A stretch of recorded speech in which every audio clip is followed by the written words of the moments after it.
Olá, amigos, pais de Cristo, aqui quem vos fala é o pastor Carlos Henrique.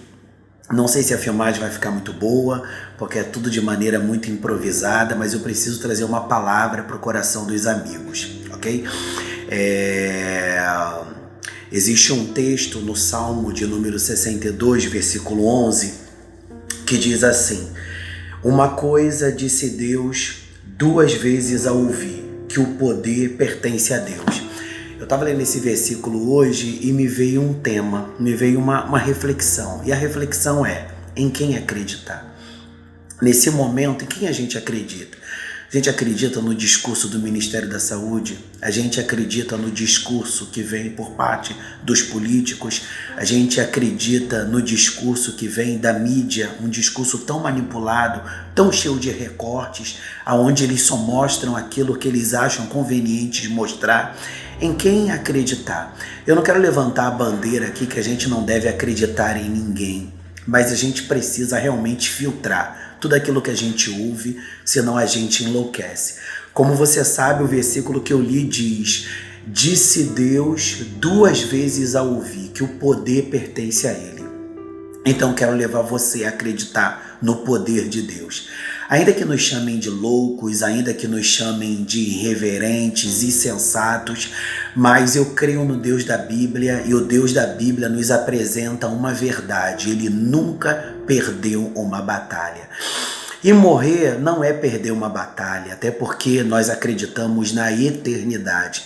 Eu não estou querendo expor ninguém a risco e a um desmazelo com relação à sua saúde, porque a Bíblia diz que o nosso corpo é templo do Espírito Santo, e a Bíblia diz que aquele que destruiu o templo do Espírito Santo, Deus o destruirá. Mas a gente precisa entender que nós não podemos enlouquecer no meio de toda essa barbárie. Tudo está parado, a gente está vivendo um caos. Vamos ficar em casa porque em casa a gente consegue produzir. É muito cômodo alguém apresentar uma mensagem dessa quando o salário dele não vai ser mexido. Ele pode ficar 2 meses, 3 meses em casa e o salário dele não vai ser mexido. É muito fácil alguém falar isso quando a sua casa tem uma estrutura que lhe propicia ficar em casa quanto tempo for possível. Eu não quero dizer que você deve sair de casa como enlouquecido. A gente está vivendo um tempo de incertezas, mas eu quero fazer você crer na palavra de Deus. Ontem, o Espírito de Deus estava trazendo ao meu coração aquele texto descrito no livro de Atos dos Apóstolos, capítulo 27, capítulo 28, que fala de um período em que Paulo esteve preso, ou seja, ele sabia que já estava no seu final de carreira ministerial. Não significa que ele estava às portas de morrer, mas ele já estava no final da sua carreira ministerial.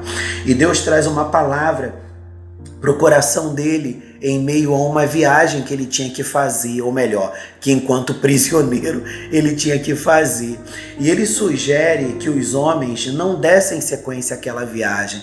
O versículo 4 diz que os ventos eram contrários. E Paulo sugere que eles não seguissem viagem, mas eles optam por seguir viagem.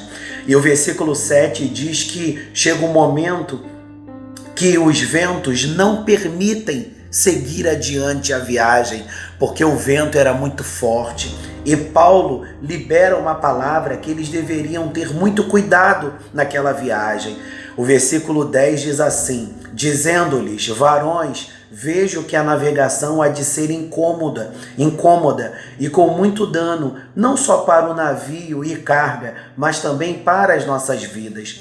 Mas o centurião cria mais no piloto e no mestre do que no que dizia Paulo. Ou seja, Paulo disse para eles que não era para eles prosseguirem em viagem, eles prosseguem em viagem, o vento é contrário, o vento começa a impedi-los de seguir viagem, ou seja, de continuar naquela rota, então a tempestade começa a levá-los para uma rota contrária. Paulo fala sobre os incômodos e sobre todas as dificuldades que eles enfrentariam na viagem, mas eles optam por acreditar naqueles que eram experientes a nível de embarcação. É óbvio que, humanamente falando, em quem acreditar? humanamente falando, o mais sensato é acreditar no discurso da ciência. O mais sensato é acreditar no discurso daqueles que detêm o poder. Mas será que eles são tão absolutos assim ao ponto de que a verdade deles é soberana? Aí o que acontece? Paulo deixa bem claro que seria difícil, mas mesmo eles não acreditando, eles seguem em viagem. E como vocês conhecem essa história, todos sabem que um vento contrário se apresenta, um vento muito forte, um vento conhecido como vento Euroaquilão, conhecido como o vento da morte, o vento da desgraça. Todos os barcos que passavam por esse vento pereciam, não subsistiam, e um desespero se estabelece dentro dessa embarcação e todos começam a pensar que vão morrer. Um jejum se estabelece porque a comida começa a faltar, porque se passam meses, se passam semanas, se passam dias e a comida começa a faltar. O desespero começa a se estabelecer e todos são tomados por um pânico, acreditando que iriam morrer. Eu quero que você saiba que eu estou fazendo um pequeno recorte dessa história, para a gente chegar aqui a uma questão que eu trouxe no tema: em quem acreditar? E o que acontece? Eles começam a crer que vão morrer porque o desespero se instaura, e eu consigo ver nessa história de Atos dos Apóstolos, capítulo 27, capítulo 28, algo muito semelhante ao que a gente está vivendo. A gente está tomado por um pânico, todo mundo pensando que vai morrer, o coronavírus vai infectar todo mundo, quem não morrer de coronavírus vai morrer de fome, vai morrer violentado, porque quando as pessoas começarem a passar fome, elas vão sair, vão de repente violentar pessoas na rua, arrombar casas, enfim, nós estamos vivendo em um tempo de incertezas, e era mais ou menos isso que estava acontecendo. Todos estavam desesperados, mas Paulo estava crendo no Deus que dominava a sua história. Qual o versículo que eu li? Disse Deus 2 vezes ao ouvir que o poder pertence a Deus.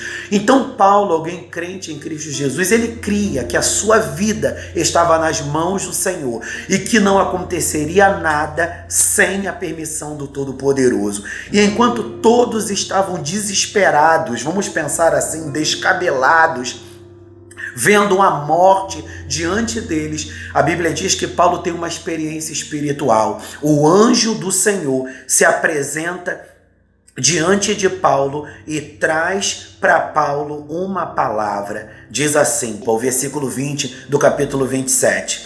E não aparecendo, havia já muitos dias, nem sol nem estrelas, e caindo sobre nós uma não pequena tempestade, fugiu-nos toda a esperança de nos salvarmos. E havendo já muito que se não comia, então Paulo, pondo-se em pé, no meio deles disse: fora, na verdade razoável, ó varões, ter-me ouvido a mim e não partir de Creta, e assim evitariam este incômodo e esta perdição. Mas agora vos admoesto, aqui tenhas bom ânimo, porque não se perderá a vida de nenhum de vós, mas somente um navio. Ou seja, Paulo estava dizendo para os homens: olha, se vocês tivessem me ouvido, vocês não teriam passado por nada disso. Mas como vocês não ouviram, Deus permitiu que passássemos por tudo isso. Só que Deus manda falar para vocês que Deus não vai permitir que pereçamos, mas o navio, a embarcação, vai perecer. Aí Paulo começa a discorrer sobre a experiência que ele havia tido, que o anjo do Senhor se revela para ele e diz para ele que nenhuma das almas iriam se perder. Aí aqui no versículo 37 fala a quantidade de vidas que estavam dentro do barco. Ele diz aqui, que o anjo do Senhor diz para ele: e havendo dito isto, versículo 36, e tendo já todos bom ânimo, puseram-se também a comer, e éramos por todos no navio 266 almas. Eu não estou lendo todos os versículos porque a história é longa. Ou seja, o Senhor diz para Paulo: Paulo, avisa o povo que eles precisam se alimentar com um pouco de alimento que eles têm. e que eles não devem se desesperar, porque esse navio será conduzido a uma ilha, aonde vocês sairão dessa embarcação, e nenhuma das vidas que estão dentro dessa embarcação perecerão, que eram 266 almas. Aí o que essa palavra diz? Paulo começa a dizer para eles que eles não pereceriam, e acontece o que Paulo diz: a tempestade cessa, eles não perecem, eles conseguem se abrigar numa ilha. E o que o texto apresenta? Que quando eles vão se abrigar numa ilha, que eles saem de dentro da embarcação, como eles estavam ali diante daquele período de tempestade, de muita dificuldade, muitos estavam com frio, e uma das coisas que eles pensaram em fazer logo ao sair daquela embarcação e estar em terra segura era se aquecer, era pegar ali palhas, madeiras, alguma coisa para fazer uma fogueira e eles se aquecerem. E quem estava à frente deles era Paulo, vamos assim dizer. E Paulo começa a pegar ali palhas, madeiras para fazer uma fogueira, para eles se aquecerem do frio que todos eles estavam sentindo. E o que acontece? Paulo é picado por uma serpente. E os homens começam a olhar de longe pensando: esse homem deve estar debaixo de um juízo, porque ele não morreu pela tempestade, mas tão logo ele vai morrer tendo sido picado por uma serpente venenosa. E diz a Bíblia que Paulo sacode aquela serpente, ela cai no fogo, e diz a Bíblia que os homens ficam esperando ali os minutos, as horas passarem, esperando que Paulo caísse morto, caísse inchado, e diz a Bíblia que Paulo não morre com o veneno daquela serpente, pelo contrário, ele sobrevive. O que eu quero fazer você entender? Resumindo esse momento de reflexão, Deus é aquele que cuida da gente. Assim como Deus não permitiu que essas almas perecessem naquela tempestade, assim como o Senhor não permitiu que Paulo perecesse tendo sido picado pelo veneno daquela serpente, eu acredito que a igreja não perecerá, nossa nação não perecerá, e você que está em aflição, em angústia, não perecerá. Mas a sugestão que eu te dou é: creia no Senhor Jesus Cristo, e não será salvo somente você, mas toda a sua casa. Para aquele que não crê, essa minha mensagem não vai ter nenhuma relevância, porque a própria palavra diz que a mensagem da cruz é loucura para os que perecem, mas para nós que cremos é a manifestação do poder de Deus. Eu quero te convidar nesse final de dia a acreditar no Senhor, de que assim como Paulo foi uma voz profética para orientar aquele povo a não se desesperar no meio de um processo aonde o desespero já tinha tomado conta do coração daquele povo, Paulo foi alguém que estava aberto para ouvir a revelação do céu. Paulo estava aberto para ouvir o direcionamento por parte do Senhor. E eu quero te convidar nesse dia a se abrir para ouvir o direcionamento do Senhor. E o direcionamento do Senhor para a minha vida e para a sua vida, assim eu creio, é o que está prescrito na palavra de Deus. E a palavra inicial é: disse Deus. 2 vezes ao ouvir, o poder pertence a Ele. Que essa palavra ecoe no teu coração: o poder pertence a Deus, o poder pertence a Deus, o poder pertence a Deus. E a vitória será minha, será sua, será nossa, em nome de Jesus. Deus te abençoe. Esse vento euroaquilão, chamado coronavírus, chamado caos mundial, não subsistirá sobre a igreja do Senhor. Até a próxima, que Deus te abençoe. Se você gostar dessa mensagem, dessa porção de mensagem, eu te convido a conhecer o nosso canal no YouTube, Igreja Metodista Renovada Anatote, e lá tem muitas mensagens que têm abençoado vidas e abençoarão a sua também. Amém.